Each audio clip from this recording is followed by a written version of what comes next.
Hello everyone, I welcome you all to this channel exam warrior GD. मेरा नाम कश्यप ढींगरा है। आज हम इस वीडियो में डिस्कस करेंगे कि किसी भी बैंक प्रीलिम्स या मेंस एग्जामिनेशन में इंग्लिश सेक्शन में ज़्यादा से ज़्यादा स्कोर करने की स्ट्रेटेजी क्या हो सकती है। मैंने कैसे हर प्रीलिम्स या मेंस एग्जामिनेशन में इंग्लिश में 80 to 90% या इससे ज़्यादा स्कोर किया था।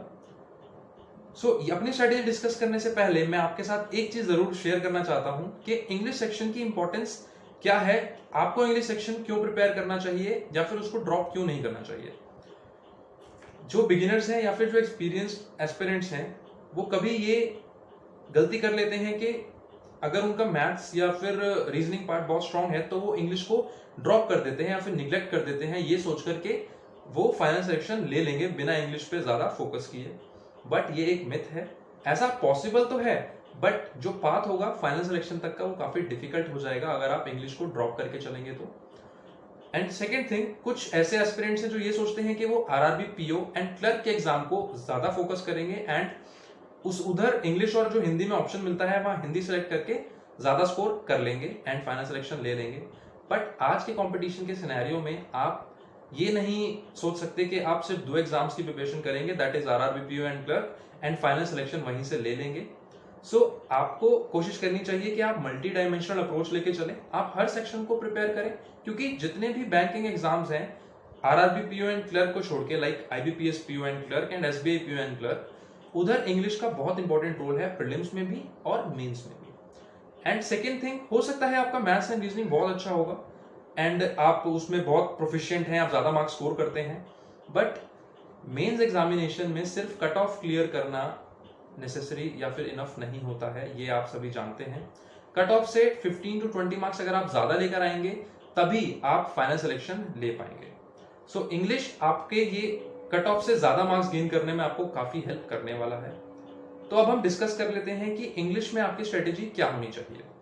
अगर हम इंग्लिश सेक्शन का ओवरव्यू देखें तो इसमें बेसिक स्ट्रक्चर जो है वो reading comprehension, sentence rearrangement, error detection, sentence fillers and cloze test होते हैं।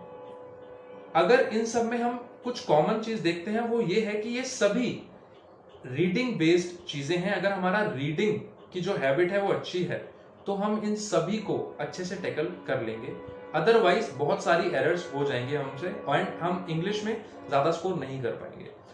बेसिक रिक्वायरमेंट है कि आपको रीडिंग की हैबिट डेवलप करनी होगी। रीडिंग की हैबिट आप कैसे डेवलप कर सकते हैं? आप कोई भी ऐसा न्यूज़पेपर उठाएं जिसमें जो इंग्लिश न्यूज़पेपर हो एंड उसमें हाई लेवल इंग्लिश यूज होती हो उनके आर्टिकल्स में। आपको डेली 2 आर्टिकल्स ऐसे न्यूज़पेपर के पढ़ने हैं।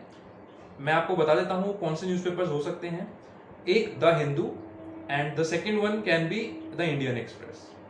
आपको सिर्फ आर्टिकल्स पढ़ने नहीं है, आपको उसमें जो वोकेबुलरी है या फिर जो बहुत भारी भारी टर्म्स होते हैं ना उनको नोट डाउन भी करना है एंड साथ में उनका मीनिंग भी पढ़ना है, सो दैट आपका वोकेबुलरी पार्ट भी जो है वो इंप्रूव हो सके। सेकेंडली, आपको आर्टिकल रीड करना है विद इन द लाइन्स।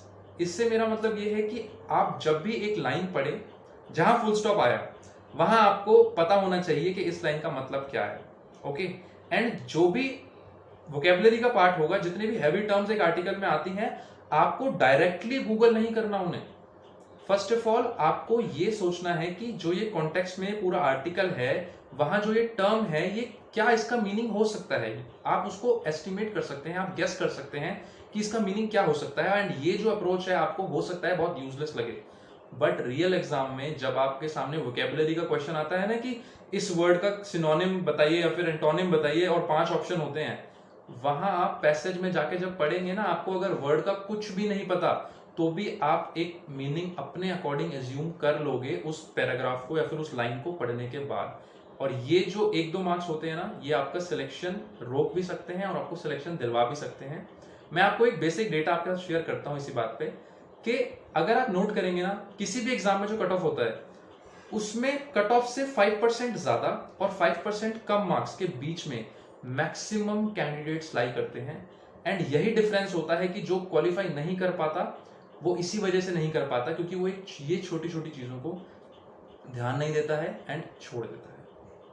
तो अभी काफी एस्पिरेंट्स के माइंड में ये भी आ रहा होगा कि हम अगर हमारा इंग्लिश का बैकग्राउंड नहीं है तो हम कैसे डायरेक्टली ऐसे न्यूज़पेपर्स को उठा के पढ़ सकते हैं उनसे।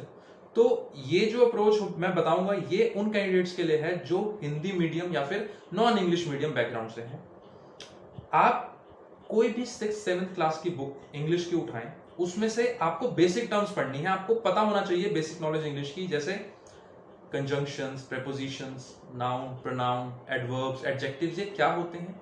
आपको टेंसेस का अच्छा नॉलेज होना चाहिए, क्योंकि कभी कभी एरर डिटेक्शन जो होते हैं ना वो टेंसेस की मिस्टेक पर बेस्ड होते हैं, उसमें कुछ टेंसेस गलत होते हैं जो आपको आइडेंटिफाई करके आंसर मार्क करना होता है। तो ये आपको काफी हेल्प कर गया।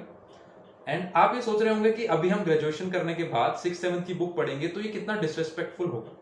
बट मैं आपको एक चीज यहाँ बता देता हूँ कि आप जितने भी अपने डिस्ट्रिक्ट में कमिश्नर्स या फिर डीएम्स देखते हैं ना, या फिर आईएएस ऑफिसर्स, आईपीएस ऑफिसर्स, जब ये अपनी प्रिपरेशन की स्टार्टिंग करते हैं ना तो ये 6th या 7th क्लास की एनसीईआरटीज पढ़ते हैं पॉलिटिकल साइंस, ज्योग्राफी या फिर हिस्ट्री के लिए। तो आप बिल्कुल भी ये मत सोचिए, आपको प्रिपेयर करना है, आपको सिलेक्शन लेना है। तो इसलिए अपनी स्ट्रेटेजी या फिर आप क्या पढ़ते हैं आपको किसी से डिस्कस तो नहीं करना। तो इसलिए आप बिल्कुल भी ऐसा मत फील कीजिए, you are free to study anything from anywhere, पर कंटेंट सही होना चाहिए। इसलिए मैं कहूंगा कि आप बेसिक इंग्लिश की पहले बुक्स पढ़ें, उसके बाद आप कुछ ऐसे आर्टिकल्स या न्यूज़पेपर्स पढ़ें जहां पर बेसिक इंग्लिश का यूज होता है, जैसे हिंदुस्तान टाइम्स। जब आपको ये लगे कि यस अब आप समझ पाते हैं आर्टिकल्स क्या कह रहे हैं या फिर क्या मीनिंग है, या आपको लगता है कि आप इंग्लिश में थोड़े प्रोफिशिएंट होते जा रहे हैं, तब आप उस स्ट्रेटेजी पे शिफ्ट कर सकते हैं जो मैंने अभी थोड़ी देर पहले डिस्कस करी है, Hindu newspaper and the Indian express newspaper पढ़ने वाली। ओके, अब इंग्लिश में प्रैक्टिस कहाँ से करनी है, ये बहुत बड़ा क्वेश्चन होता है। तो इंग्लिश की प्रैक्टिस आपको करनी है ग्रेडअप से। ग्रेडअप के एक सेक्शन है जहां पर प्रैक्टिस का ऑप्शन मिलता है। आप इंग्लिश में अपने टॉपिक सेलेक्ट कर सकते हैं जिसकी आपको प्रैक्टिस करनी है, एंड वहां जाकर आपका वो टॉपिक ओपन होगा, आप उसमें आंसर्स मार्क करेंगे तो और क्वेश्चंस ओपन होते रहेंगे। ओके, तो ये तो हो गया सोर्स। आपको एक और चीज मैं बता देता हूं कि इंग्लिश सेक्शन या फिर इंग्लिश कोई एक ऐसा सब्जेक्ट नहीं है जो फॉर्मूला बेस्ड है, कोई आपको कॉन्सेप्ट, कोई फॉर्मूला यहाँ वर्क नहीं करता है। इंग्लिश एक स्किल है जो धीरे धीरे डेवलप होती है। अगर आप ये सोचेंगे कि आज ही आप सारी इंग्लिश पढ़ लेंगे तो ये बहुत गलत है। धीरे धीरे आपको अपनी रीडिंग हैबिट्स को डेवलप करना होगा, धीरे धीरे उनको इंप्लीमेंट करना है आपको, तब जाके आपको फाइनल रिजल्ट्स दिखेंगे। ओके, सो अगर आप इस स्ट्रेटेजी को लेके चलेंगे तो आई एम वेरी श्योर कि आप ज्यादा मार्क्स स्कोर कर पाएंगे एंड फाइनल सिलेक्शन ले पाएंगे। So thank you so much for watching this video and keep working hard, stay safe.